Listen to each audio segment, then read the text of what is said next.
Hey guys, once again welcome to my channel and in this video I'm going to discuss toppling. Toppling जो है rotation chapter का एक topic है और वहाँ पे नीट और जेई में रिलेटेड कंसेप्ट क्या पूछा जाता है कि हाउ टू प्रिवेंट कौन सी कंडीशन होता है जिससे हम टॉपलिंग को प्रिवेंट कर सकते हैं या फिर स्लीपिंग को प्रिवेंट कर सकते हैं।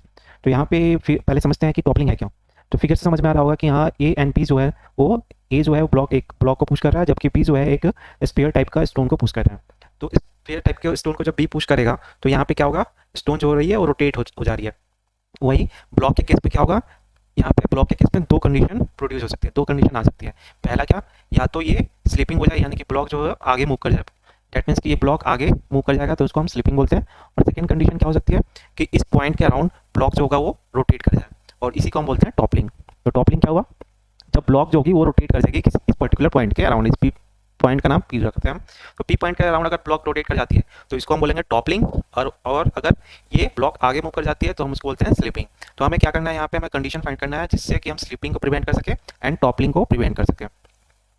तो यहाँ पे हम आगे देखते हैं। तो सेम केस चीज़ है यहाँ पे जो मैंने पहले एक्सप्लेन किया कि ब्लॉक जब ये मूव करेगा आगे तो हम इसको बोलेंगे स्लीपिंग, एंड अगर वो रोटेट कर जाएगा तो उसको बोला जाएगा टॉपलिंग। तो इन कंडीशन को फाइंड करने के लिए सबसे पहले हमें एपीडी ड्रॉ करना पड़ेगा। तो एपीडी ड्रॉ करने के लिए ये हमारा ब्लॉक हो गया। तो एपीडी में आप क्या क्या फोर्सेस दिखाएंगे जो इस पे लग रहा होगा। तो यहाँ पे जब उसको ए पुश कर रहा है तो इस पॉइंट पे उस फोर्स अप्लाइड फोर्स हो जाएगा, तो डेट इज एफ। दूसरा फोर्स कौन सा लगेगा इस पे, तो दूसरा फोर्स हो जाएगा इसका अपना वेट, और वेट का डायरेक्शन क्या होगा, वर्टिकली डाउनवर्ड, यानी कि यहाँ पे अगर इसका मास स्मॉल एम है तो ये हो जाएगा एम जी।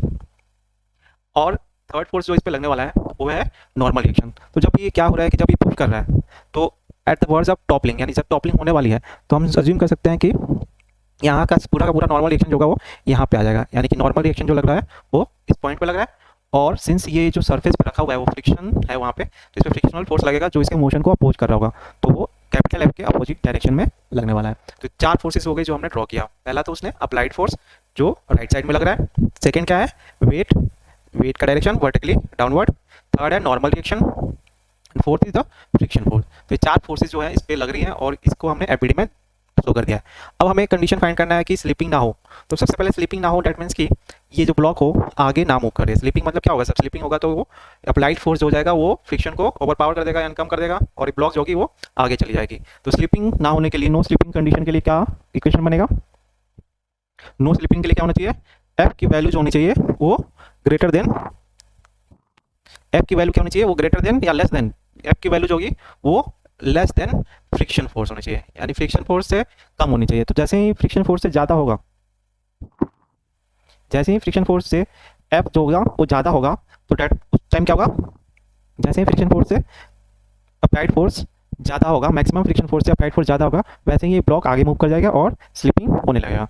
तो कंडीशन फॉर स्लिपिंग क्या है, F applied force should be greater than maximum friction force. और यहाँ पे मैक्सिमम फ्रिक्शन फोर्स की बात कर रहे हैं हम लोग, यानी कि जितना फ्रिक्शन फोर्स लग सकता है उसका मैक्सिमम वैल्यू, और वो किसके इक्वल होता है, तो एफ मैक्सिमम जो होता है that is equal to mu into normal reaction, mu into normal reaction, यानी अप्लाइड फोर्स की जो वैल्यू होनी चाहिए वो greater than mu into N से ज़्यादा होगा तो क्या होगा, स्लीपिंग हो जाएगी यहाँ पे। और नो स्लीपिंग के लिए क्या होना चाहिए, applied force should be less than mu N. तो ये कंडीशन हो गया फॉर स्लीपिंग के लिए। अब चलते हैं टॉपलिंग के लिए। तो टॉपलिंग के लिए हमें क्या करना पड़ेगा, हम फिर से एपीडी ड्रॉ कर लेते हैं। तो सबसे पहले अप्लाइड फोर्स कैपिटल एफ, दूसरा एम जी वर्टिकली डाउनवर्ड, तीसरा फ्रिक्शन फोर्स ये रहा, and fourth is normal reaction. तो ये हो गया नॉर्मल रिएक्शन। अब हमें फाइंड करना है टॉपलिंग कंडीशन के लिए, यानी कि टॉपलिंग कब होगा एंड किस कंडीशन के लिए, कौन सा कंडीशन होना चाहिए सो दैट कि टॉपलिंग ना हो। तो टॉपलिंग का मतलब हमने समझ लिया कि क्या हो कि वो एन पॉइंट जो हमने यहाँ पे ड्रॉ किया था उसके अराउंड रोटेट कर जाए, जिसको हमने यहाँ पी रखा था, यानी कि इसके अराउंड अगर रोटेट कर जाएगा तो टॉपल कहलाएगा। तो इसको प्रिवेंट करने के लिए हमें क्या देखना पड़ेगा, तो हमें देखना होगा कि ये रोटेट ना करे, यानी क्लॉकवाइज डायरेक्शन में रोटेट ना करे, यानी कि जो भी फोर्सेस लग रहे हैं, जो भी फोर्सेस लग रहा है उनका टॉर्क ऐसा होना चाहिए कि वो इस ब्लॉक को क्लॉकवाइज डायरेक्शन में रोटेट ना कर पाए। यानी कि हमें नेट टॉर्क जो आना चाहिए इस पर, अगर टॉपलिंग प्रिवेंट करना है तो वो क्या होना चाहिए, क्लॉकवाइज डायरेक्शन में नहीं आना चाहिए। यानी नेट टॉर्क जो होना चाहिए, अगर क्लॉकवाइज डायरेक्शन को नेगेटिव लेते हैं वैसे एंड एंटी क्लॉकवाइज को पॉजिटिव लेते हैं, तो नेट जो टॉर्क आना चाहिए वो पॉजिटिव आना चाहिए। यानी कि नेट टॉर्क पॉजिटिव आएगा डेट मीन्स कि हमें जो फोर्स लग रहेगा वो टॉर्क जो होगा वो एंटी क्लॉकवाइज डायरेक्शन में प्रोड्यूस करेगा, और उस कंडीशन में ये जो ब्लॉक है वो रोटेट नहीं कर पाएगा। तो ये हमें फाइंड करना है। तो हम क्या करते हैं, पहले टॉर्क इक्वेशन लिखते हैं। तो हमने क्या किया, टॉर्क इक्वेशन लिखा है अबाउट पी।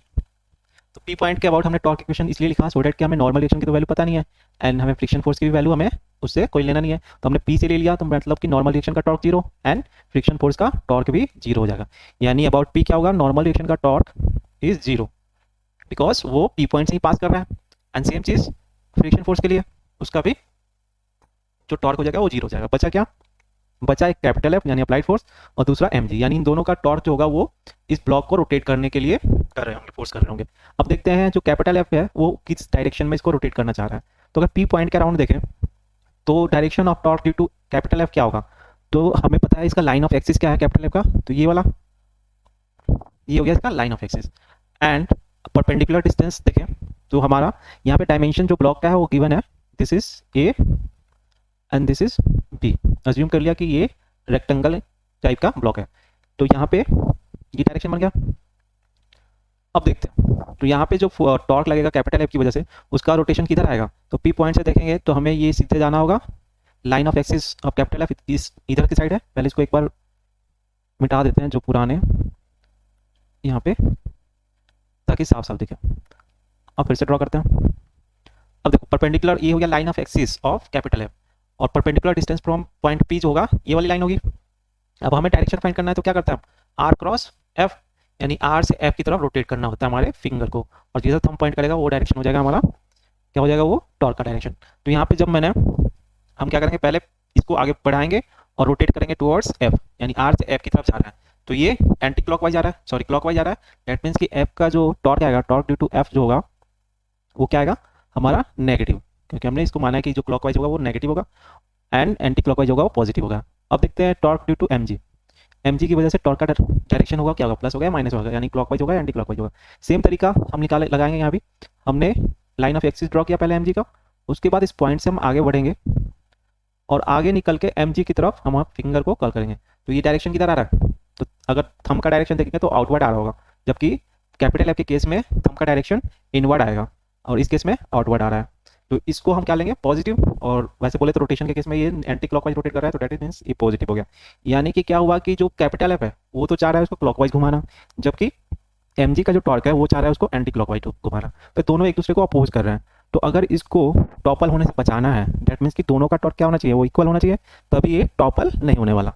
तो टॉपल होने से बचाने के लिए क्या केस होगा कि दोनों का जो टॉर्क होना चाहिए, यानी torque due to capital F should be equal to torque due to mg, equal हो सकता है, या फिर torque due to capital F should be less than torque due to mg, यानी कि क्लॉकवाइज जो टॉर्क होगा वो कम होना चाहिए ड्यू टू एंटी क्लॉकवाइज जो टॉर्क है, तभी ये टॉपल नहीं होगा। क्योंकि मान लो अगर इसका टॉर्क ज़्यादा हो गया तो ऐसे तो ये रोटेट कर सकता है, बट अगर इसका टॉर्क ज़्यादा हुआ तो क्या ब्लॉक के नीचे की साइड से रोटेट करेगा, नहीं करेगा, बिकॉज यहाँ पे ग्राउंड है।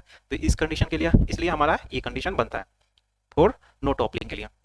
अब ये हम इसको फॉर्मूले के केस में लिखते हैं, तो टी एफ क्या होगा, कैपिटल एफ, तो टॉर्क ड्यू टू एफ जो आएगा, हम टॉर्क का फॉर्मूला क्या है, आर, टॉर्क का फॉर्मूला क्या है, R into force, torque equal to R F, simple अगर हम उसमें मैग्नीट्यूड वाइज देखें तो आर एफ साइन थीटा, या फिर दूसरा बोले तो परपेंडिकुलर डिस्टेंस इनटू फोर्स, यही हो गया।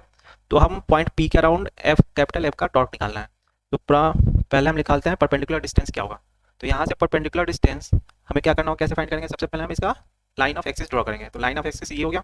उसके बाद हम इस पर परपेंडिकुलर लाइन ड्रॉ करेंगे, जिस पॉइंट के अबाउट हम टॉर्क निकाल रहे हैं, और ये जो डिस्टेंस होगा वही हमारा आर परपेंडिकुलर होगा। तो ये डिस्टेंस होगा वही हमारा आर परपेंडिकुलर होगा।